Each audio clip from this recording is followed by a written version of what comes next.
Salut, j'espère que vous allez très bien content de vous retrouver pour le débrief de cette course du MotoGP sur le circuit du Sachsenring. Et tout ce que l'on peut dire, c'est qu'on a eu clairement une course haute en couleur, mais aussi haute en rebondissement. Bref, on est donc directement parti. Et pour ce débrief, n'hésitez pas à me dire si ça vous plaît, mais j'avais envie de refaire un petit peu comme à l'époque, à l'ancienne, où on partait donc de la 10e position et qu'on remontait le classement jusqu'au pilote qui a donc gagné la course. Et on va donc commencer 10e par Raúl Fernandez. Un Raúl Fernandez qui, dans l'ensemble, quand même, a fait un très beau week-end. Alors, il faut bien le dire, après donc sa Q1 et sa Q2, ses qualifications qui ont été extraordinaires pour le pilote espagnol, il a donc terminé en première ligne lors de la Q2, alors qu'il passait par la Q1. C'est vrai qu'on pouvait quand même s'attendre peut-être à une meilleure course au sprint et aussi à une meilleure course du dimanche. Mais dans l'ensemble, j'ai quand même envie de dire que c'était vraiment un beau week-end pour Raúl Fernandez, qui a été rapide aux essais, très rapide en qualification et qui a été quand même, je trouve, relativement performant lors des deux courses. 10e, c'est pas le meilleur résultat du monde, mais au vu de tous les pilotes que l'on a, aller chercher un beau top 10, j'ai quand même envie de dire que c'est vraiment très bien joué pour Raúl Fernandez, et lui aussi continue de se montrer, de performer un petit peu plus avec cette Aprilia. On espère que très rapidement il va donc avoir cette Aprilia 2024. Je crois avoir vu que normalement pour le Grand Prix de Grande-Bretagne, il aura enfin cette Aprilia 2024, parce qu'il ne faut justement pas oublier que lui, il a pour l'instant l'Aprilia 2023, il est le seul pilote à avoir une Aprilia 2023. Donc voilà, je trouve que ça a été vraiment un beau week-end pour le pilote espagnol. Et 9e, on passe donc à un autre constructeur, c'est KTM avec la position de Brad Binder. Je pense qu'après la journée du vendredi, c'est le résultat assez logique pour Brad Binder. On avait pu voir justement dans cette vidéo du vendredi que globalement, du point de vue de la hiérarchie sportive, ce week-end, KTM était 3e. Donc je voyais les KTM aux alentours donc de cette position. Donc j'ai envie de dire que le job est à peu près fait pour Brad Binder. Est-ce qu'on aimerait le voir premier? Est-ce qu'on aimerait le voir se battre devant? Évidemment. Mais bon, KTM dans cette première partie de saison, c'est un peu plus inconstant, c'est un peu plus difficile. Je pense quand même qu'un top 10, c'est un résultat assez correct pour lui. Pour son coéquipier, Jack Miller, ça reste assez difficile, il est 13e. Maintenant, comme j'ai pu le dire, c'est pas le week-end où KTM brille le plus, donc je suis pas étonné de retrouver un Jack Miller à la 13e position.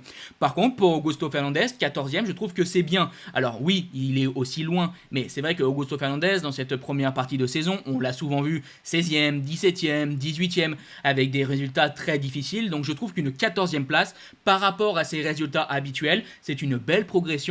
Et j'espère que dans cette deuxième partie de saison, il va pouvoir continuer de progresser et continuer de faire de beaux résultats, parce que on l'a dit, lui, il a perdu sa place chez KTM. Je pense qu'il a presque aussi un pied en dehors du MotoGP. Il a besoin de démontrer sa valeur dans cette deuxième partie de saison, à l'image de ce qu'a fait Fabio Di Giannantonio l'année dernière. Rappelez-vous, Fabio Di Giannantonio, c'était la même chose, et dans la deuxième partie de saison, dans la fin de saison, il a montré qu'il était rapide et il a pu continuer en MotoGP. Augusto Fernandez, s'il veut rester en MotoGP, il va devoir faire de même. Espérons donc que c'est la première pierre pour possiblement de meilleurs résultats à l'avenir pour Augusto Fernandez. Et juste avant de continuer du point de vue du classement, je tiens aussi à vous dire, parce que j'ai peut-être pas été assez clair, mais on va aussi parler des pilotes qui sont en dehors du top 10 juste après. Donc pour les pilotes Honda et les pilotes Yamaha, j'aurai aussi un petit mot évidemment en fin de vidéo. Mais bref, continuons donc la montée au sein de ce classement. On retrouve donc maintenant Marco Bezzecchi à la 8e place. Je trouve aussi que c'est une bonne chose pour Marco Bezzecchi, parce que on l'a déjà tellement dit, on sait que cette adaptation est compliquée. Le week-end s'annonçait difficile pour lui. Alors on a quand même fait une bonne Q1, il faut quand même le noter, on est passé en Q2. Mais voilà, dans l'ensemble, Marco Bezzecchi, on sent qu'aujourd'hui il est plus vraiment capable de rouler aux avant-postes. Donc être dans ce top 10 à la 8e place, moi je trouve que c'est un beau résultat pour le pilote. Maintenant, il faut quand même le dire, si on ne prend pas en compte les abandons des autres pilotes Ducati, parce que deux pilotes Ducati ont abandonné, je vais tout d'abord en parler d'un, c'est Fabio Di Giannantonio, malheureusement qui je pense a eu un problème sur sa moto. C'est vraiment dommage aussi pour le pilote italien, mais du coup, si on prend pas en compte ces abandons, Marco Bezzecchi, il est le dernier pilote Ducati, donc c'est bien, mais il va falloir faire encore un petit peu mieux. Mais voilà, dans l'ensemble, 8e place, c'est vraiment un bon résultat. 7e, c'est donc le meilleur pilote KTM, c'est Pedro Acosta. Un Pedro Acosta qui a eu encore un week-end difficile avec pas mal de chutes. On est un petit peu moins bien. Comme je disais pendant le live, et c'est assez marrant, c'est qu'on a l'impression que la phase dans laquelle est aujourd'hui Pedro Acosta, c'est la phase qu'on aurait dû avoir au début de la saison. Et la phase qu'on a eue au début de cette saison, c'est la phase qu'on devrait avoir donc maintenant. On a l'impression que c'est inversé. Parce qu'il a commencé, il chutait pratiquement jamais, il était ultra devant, très souvent premier pilote KTM, et c'est vrai que ces derniers temps il y a beaucoup plus de chutes, c'est un peu plus difficile pour lui, et c'est normal, il est rookie. Donc oui, là c'est vrai qu'on est dans une phase plus difficile, mais il découvre le MotoGP, il continue de découvrir sa moto, il découvre aussi évidemment les pistes en MotoGP avec cette KTM, et pourtant il est quand même encore premier, hein, enfin premier pilote KTM bien sûr, avec cette 7ème place. Donc bon, ça reste, je trouve, un très bon résultat pour Pedro Acosta. C'est vrai qu'en début de saison, il a été vraiment absolument fantastique. Là, il y a un petit coup d'arrêt, si on peut vraiment dire ça comme ça, parce que c'est entre gros guillemets, on va dire que c'est une phase plus difficile, mais Pedro Acosta continue quand même, je trouve, moi personnellement, d'impressionner, parce que malgré donc un week-end difficile, il est là quand même à la 7ème place, avec une très belle course du dimanche, de belles batailles. Donc ouais, bravo au jeune pilote espagnol. 6ème, c'est le coéquipier de Raúl Fernandez, Miguel Oliveira, qui était aussi clairement, je pense, une surprise de ce week-end. On était surpris par son coéquipier, mais Oliveira, qui s'était aussi qualifié donc en première ligne, a été bluffant, je trouve, avec une course sprint géniale, où il a donc terminé sur le podium à la 2ème position. Et il a été, c'est vrai, un petit peu moins bien lors de cette course du dimanche. Peut-être qu'on aurait pu attendre un Oliveira encore un peu mieux, capable de se battre pour le podium.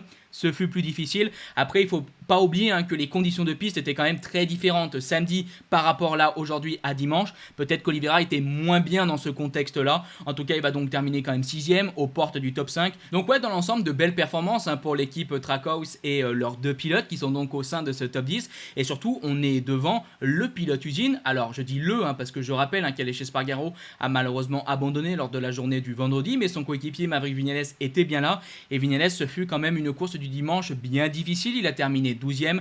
Alors il ne faut pas oublier que Viñales samedi a fait un high side et sûrement qu'évidemment il y a encore des séquelles. Donc bon, je suis mitigé, oui, je suis un peu déçu de la performance et plus précisément du résultat de Viñales qui termine à la 12ème place et surtout derrière les 2 pilotes Trackhouse. Je m'attendais à un peu plus de lui, mais bon, en même temps, il y a eu une grosse chute, donc je comprends que ça a dû sûrement être difficile physiquement. Déjà pendant la course sprint, il déclarait qu'il fallait tenir physiquement et c'était pas facile. Donc j'imagine que lors de cette course du dimanche qui est bien plus longue, ce fut encore plus difficile. Donc bon, on va dire quand même que ça reste un résultat correct pour Viñales au vu du contexte. Et puis 5ème, je pense que c'est aussi une belle surprise, c'est la position de Franco Morbidelli. Je ne fais que de vous le dire, vidéo débrief après vidéo débrief, Morbidelli progresse. Alors je sais qu'il n'est pas apprécié par tout le monde, beaucoup de personnes cassent un peu du sucre sur son dos, chacun son avis et chacun aime ou non le pilote, mais je pense qu'il est quand même important de reconnaître qu'il progresse et que là, lors de ce week-end du Sachsenring, on a vu un Morbidelli au niveau des attentes d'un pilote qui a une GP24, donc je suis content. Est-ce que c'est encore assez? Non, il va falloir faire plus pour Morbidelli, il va falloir être d'une manière plus régulière aux avant-postes, mais là je trouve qu'il a fait une très belle course. Alors ça avait été aussi le cas lors du week-end du Mugello, il avait terminé 4ème en sprint et 6ème lors de la course du dimanche. Là je pense qu'avec cette 5ème place, c'est son meilleur résultat lors d'une course le dimanche. Donc ouais, très bien pour Morbidelli, il a été un moment en bataille même pour la victoire face à Martin, il a été aussi pendant longtemps en bataille avec du coup plusieurs pilotes pour le podium. On a eu une bousculade, si on peut dire ça comme ça, avec Marc Marquez et on a eu surtout cette grosse baston avec Enea Bastianini et elle était géniale cette bataille parce que on sait que Bestia quand il faut dépasser, il sait dépasser, il s'appelle pas Bestia pour rien et pourtant Morbidelli est arrivé à tenir, à se battre. J'ai trouvé ça vraiment génial et voilà, donc dans l'ensemble très content pour Franco Morbidelli. Il va falloir encore continuer dans cette 2ème partie de saison, de montrer que justement on retrouve le niveau passé, ce niveau qu'on avait par exemple lors de la saison 2020, qu'on avait terminé 2ème au championnat du monde.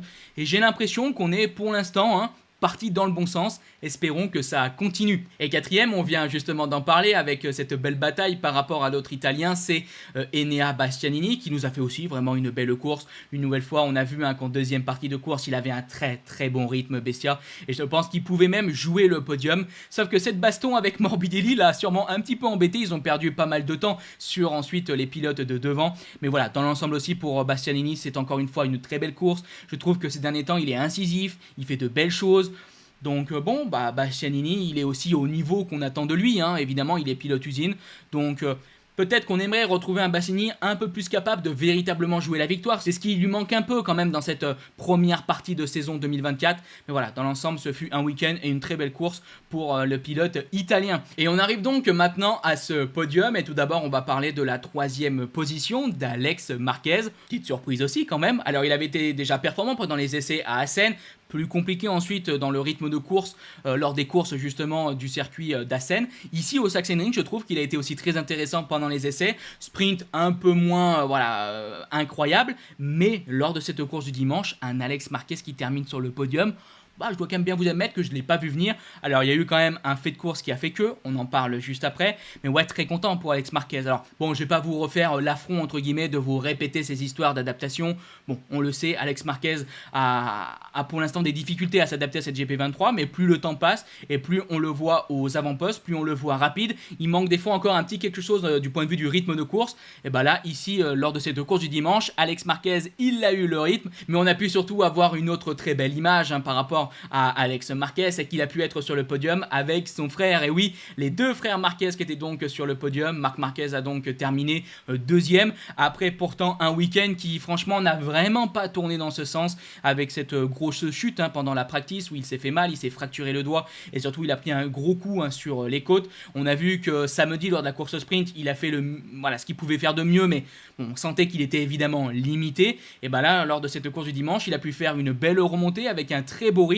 et surtout de belles batailles avec pas mal de pilotes. Il a donc dépassé son frère aussi à la toute fin de la course, après une très belle remontée aussi sur son frère. Bref, Marc Marquez a réalisé, je trouve, une nouvelle fois une très grande course. La baston était aussi très limite, avec un moment Franco Morbidelli. Marc Marquez qui a essayé un moment de passer à l'intérieur sur Franco Morbidelli. Morbidelli est revenu à peu près sur la corde et donc les deux hommes se sont touchés. Marquez qui a même pété donc sa bulle.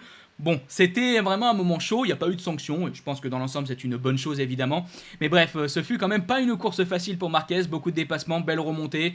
Et à l'arrivée, quand même, je pense, beaucoup de bonheur. Comme il a pu le dire dans ses déclarations, il aurait donné une victoire pour être avec son frère sur le podium. Et c'est ce qui s'est donc passé lors de cette course du dimanche. Donc, ouais, un très beau moment. Et content aussi de ce beau résultat pour Marc. Maintenant, on va pouvoir se remettre pour ensuite la deuxième partie de saison qui commencera en août. Et on arrive donc au vainqueur de cette course et c'est Francesco Bagnaia. Alors, il faut quand même noter qu'il y a eu un fait de course parce qu'à quelques tours de la fin, c'était un autre pilote qui était en tête et c'était tout simplement Jorge Martin. Et tout ce que l'on peut dire, c'est que malheureusement, Jorge Martin a une nouvelle fois fait une énorme erreur. Il était en tête, il restait 2 tours pour terminer cette course et il a malheureusement donc chuté dans le virage 1. Ça fait mal parce qu'on se rappelle aussi de cette chute alors qu'il était en tête à Jerez.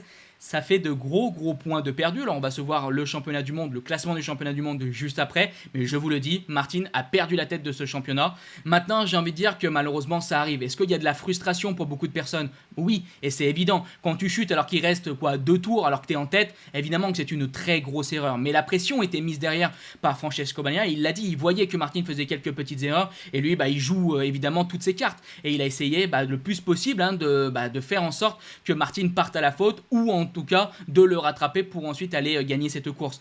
Donc malheureusement Martin est tombé dans ce piège là. Déçu évidemment pour Martin, c'est un gros coup dur. Maintenant les conditions de piste c'était encore pas facile ce dimanche à l'image de ce qu'il y avait vendredi.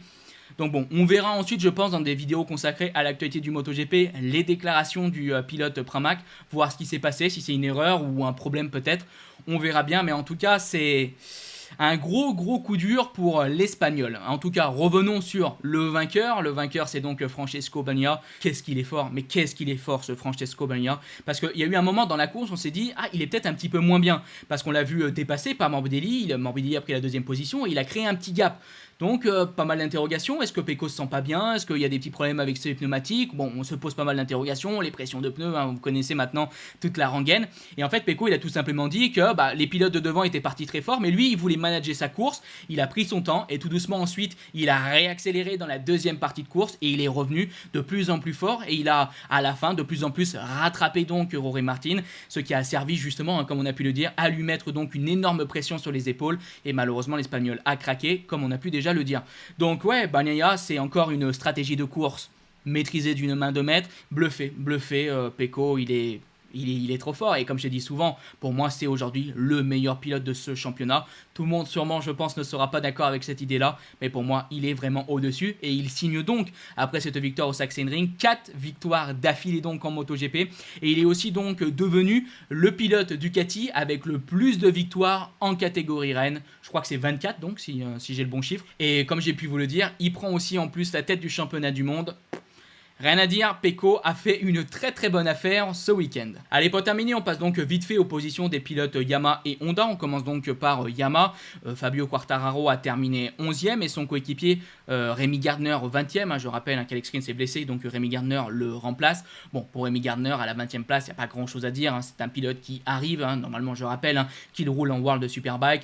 Il est dernier, mais bon, c'est assez logique, j'ai envie de dire. Alors, dernier sans compter évidemment les chutes ou les abandons.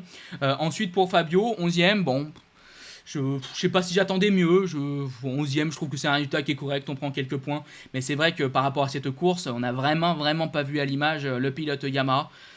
C'est pas une catastrophe comme résultat évidemment, mais c'est vrai que j'attendais peut-être un petit peu mieux, j'espérais plus précisément un petit peu mieux avec ce nouveau moteur et ces quelques nouveautés qu'on a apportées après ces tests de Valence. Bon, ce fut pas le cas, c'est comme ça. Pour Honda, bon, il n'y a pas grand chose non plus à dire. Takahaki Nakagami est le premier pilote Honda à la 15e place. On retrouve ensuite Luca Marini 16e, Johann Zarco 17e, Stéphane Bradl 18e et Joan Mir 19e.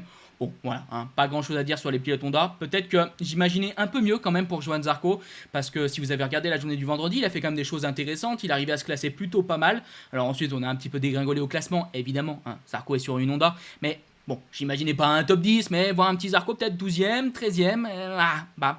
Finalement, ça a été plus difficile et on n'est même pas le premier pilote Honda.